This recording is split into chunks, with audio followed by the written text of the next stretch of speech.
quick take now. Our own Shams Charania, as I said, is participating in this year's Celebrity Game during All-Star Weekend. SA, you've coached these teams before.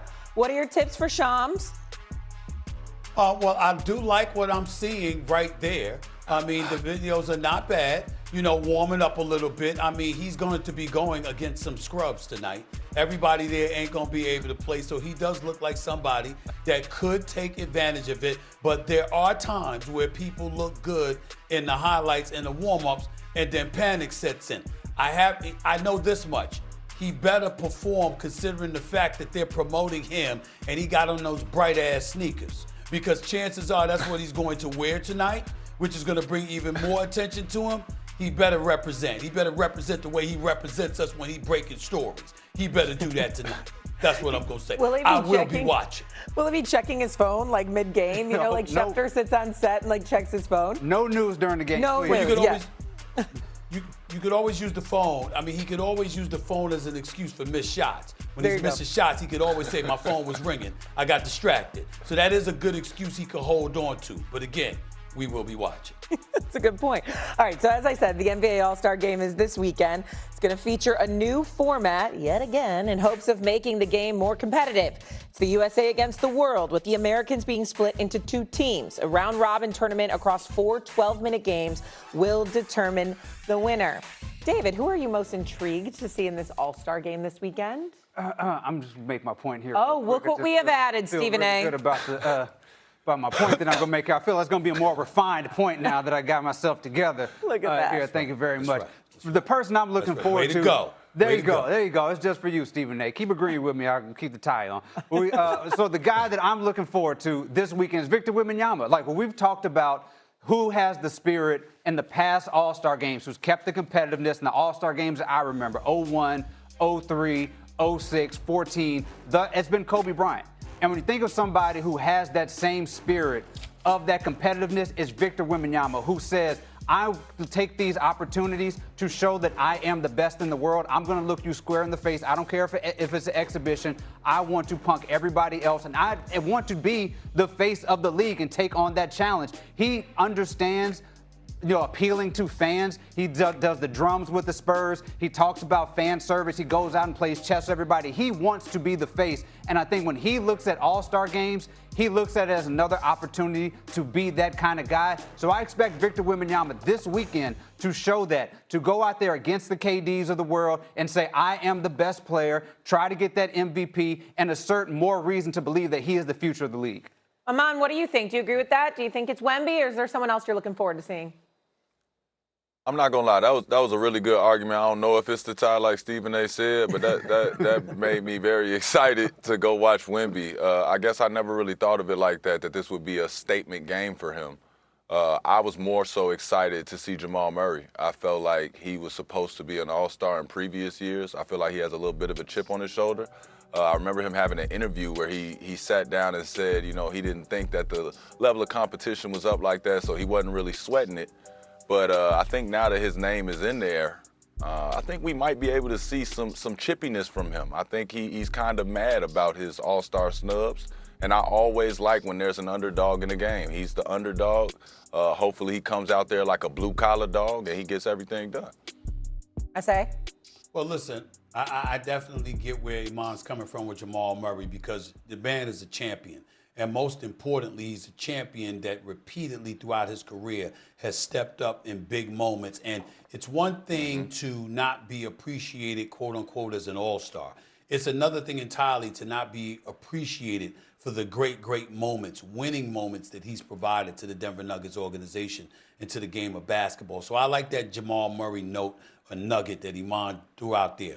But as for what you were saying, David, and what you piggybacked off of, Iman, I don't have a particular player that I'm looking forward to. I just want to see effort. I want to see the international players come out and treat this like it's Olympic competition. Like you got your homeland urging you to do your thing and don't embarrass our nation. You understand? And they going at the USA like that.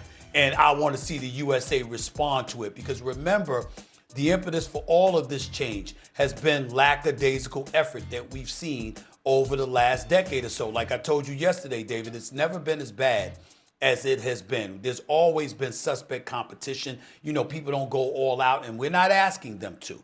But you certainly should give as much effort as you give playing around in the summertime. That's not what we've seen. And there's been a level of dismissiveness and, dare I say, disrespect. KD's right when he sits up there and he points to other players, the Lukas and the Jokic's of the world, that show they didn't care. This ain't on the brothers, and that's it. We got that part.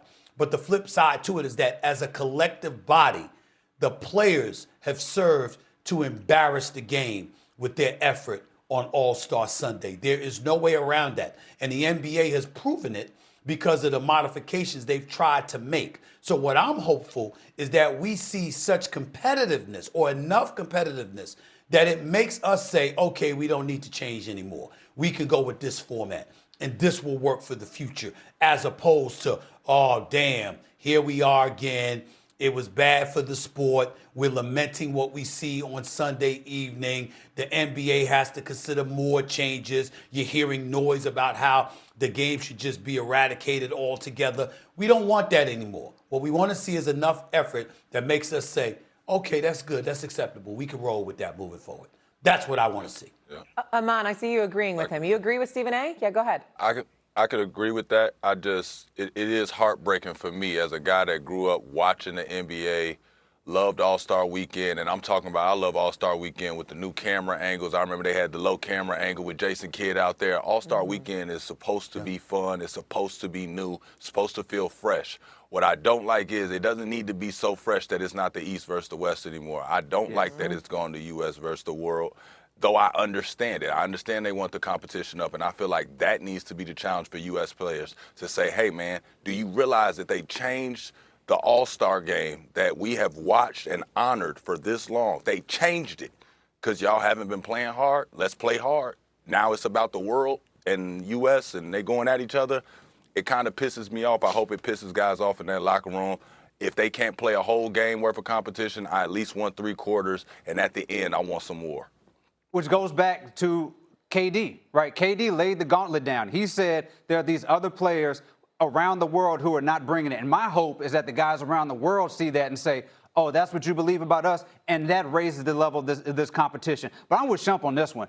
There's no reason to change East versus West. It makes it simpler. It took me, you got to read a pamphlet to understand the rules of this one before we got to the weekend. That's true. So, just give me East versus West. Give me 2 teams. And sometimes they're going to be competitive if they're close in the fourth quarter. Sometimes they're not. That's the way the cookie crumbles in the All-Star game. But keep it East versus West. Right. I don't think we need – if players are going to play hard, they're going to play hard regardless of how it's broken down. They're going to play, based on who's on the court.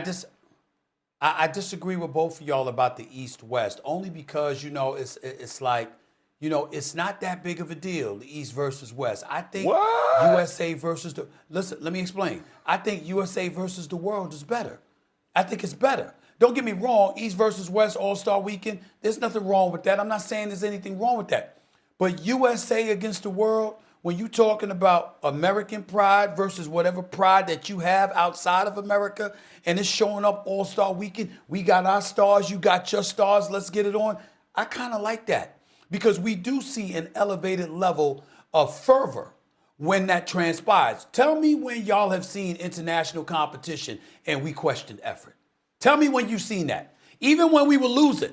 Even, remember, in '92, when we went to Barcelona, right? You got the NBA players actively involved because USA was losing because you had Europe, and other parts of the world playing ringers, for crying out loud. They were playing cats that were professionals, but they were participating in the Olympics. But we left our professionals out of the mix, and it was no longer good enough because the game had evolved. So we had to put the world on notice that we were superior.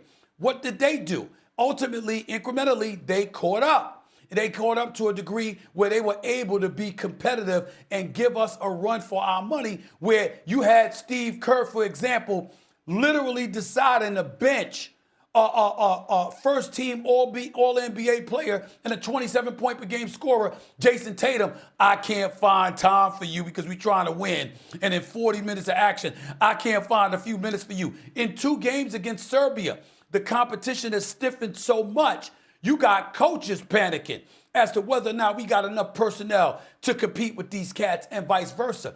I love that. I think that's a great thing. You had cats flying from America over to the Olympics in France, cheering on Melo and Draymond and them cheering on Steph, cheering on LeBron and all of that. Why? Because these cats was coming for them, and they needed that extra oomph. I'm saying that's a beautiful, beautiful thing for the game of basketball. Why can't we support that for All-Star Weekend? I don't mind that. It's international, ain't it? We got enough international players. What's wrong with that? Yeah, but we got the World Games. We got the World Games. Right now, we trying to see East versus West. Every 4 years. That's cool. And every 4 years, that's why they hate each other, because they ain't seen it.